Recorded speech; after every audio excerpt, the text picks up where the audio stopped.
नमस्कार, आपण बघत आहात क्राईमनामा महाराष्ट्र न्यूज। जर आपण चॅनलवर नवीन असाल तर कृपया चॅनल सबस्क्राईब करा, व्हिडिओ जास्तीत जास्त शेअर करा, बेल आयकॉन जरूर दाबा, यामुळे आमचे नवीन व्हिडिओ तुमच्यापर्यंत त्वरित पोहोचतील। आता वळूयात आजच्या विशेष बातमीकडे।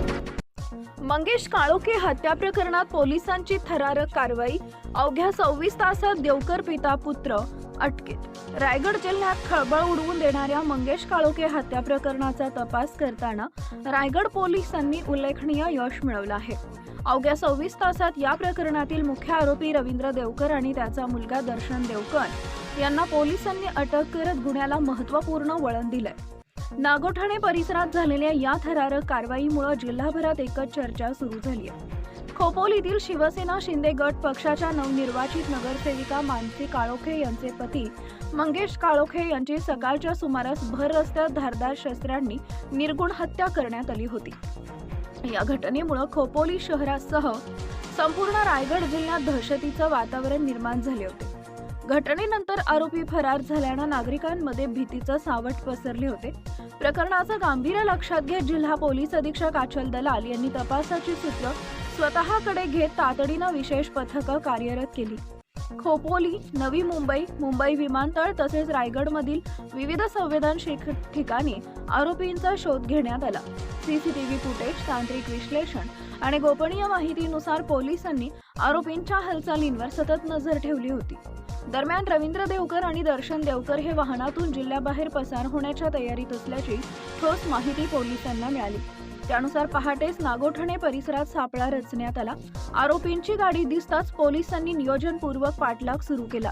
काही अंतरावर पोलिसांनी आपली गाडी थेट आरोपींच्या वाहनासमोर अडवी घालत त्यांना घेराव घातला आणि अखेर दोघांना ताब्यात घेतले। मुख्य आरोपी अटकेत आल्यानं आता हत्या नेमकी कोणत्या कारणातून घडली याचा सखोल तपास सुरू आहे। जुन्या वादातून, राजकीय वैमनस्यातून, निवडणूक निकालानंतरच्या रागातून की अन्य कोणत्या कारणातून हा गुन्हा घडला याबाबत चौकशी करण्यात येत आहे।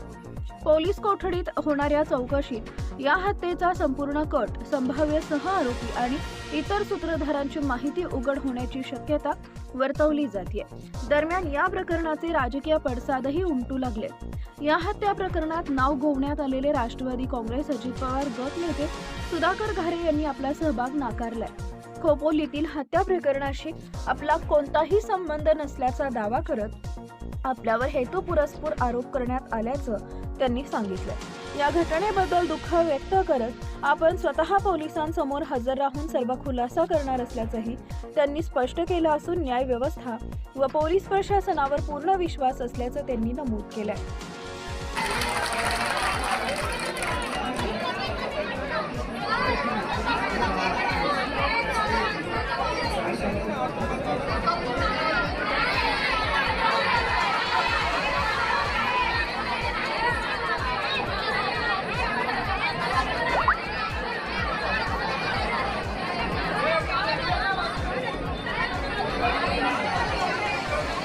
ज्या पद्धतीनं खोपोलीतील नगरसेविकेच्या पतीची हत्या झालेली आहे, कशा पद्धतीनं पोलीस तपासाचा सध्या तपशील आहे? संपूर्ण प्रकरण काय? आज सकाळी जवळपास 7 वाजता हे प्रकरण घडलेलं आहे। जिथे एकूण 5 लोकांनी त्यांना डोक्यावरती मार करून त्यांना जीवे ठार मारलेला आहे। त्या अनुषंगाने खोपोली पोलीस स्टेशन मध्ये गुन्हा दाखल करण्यात आलेला आहे। त्याच्यात एकूण 6 आरोपींचे नावनिहाय फिर्याद देण्यात आलेली आहे आणि 4 अनोळखी असं फिर्याद देण्यात आली। आमची तपास चालू आहे। आम्हाला काही लीड मिळालेली आहे आरोपीच्या संदर्भात। आपण लवकरच आरोपींना अटक करू आणि कौशल्यपणे जे टेक्निकल एव्हिडन्स आहे आणि बाकी एव्हिडन्सच्या माध्यमातून त्यांच्या विरोधात चार्जशीट दाखल करू। तपासासाठी साधारणतः किती पथकं नेमण्यात आलेली आहेत आणि फॉरेन्सिक लॅबला सुद्धा पाचारण करण्यात आलं? आपली फॉरेन्सिक टीम सकाळीच घटनास्थळी दाखल झाली होती। त्यांचे कौशल्यपूर्वक सुपरविजन मध्ये सर्व सॅम्पल्स सीन ऑफ क्राईम वरून कलेक्ट करण्यात आलेले आहे। एकूण 8 टीम याच्यात निर्माण करण्यात आलेली आहे ज्यांना डिटेक्शन आणि आरोपीचे अटक संदर्भात वेगवेगळे टास्क देण्यात आलेले आहेत आणि तपासासाठी एक वेगळी टीम फॉर्म करण्यात आली आहे. मॅडम, सकाळपासून जमाव संतप्त आहे. जमावाला शांत राहण्यासाठी काय आव्हान असेल? जमावाला माझं हे आपल्या माध्यमातून आव्हान आहे की रीतसर फिर्याद याच्यात दाखल करण्यात आलेली आहे.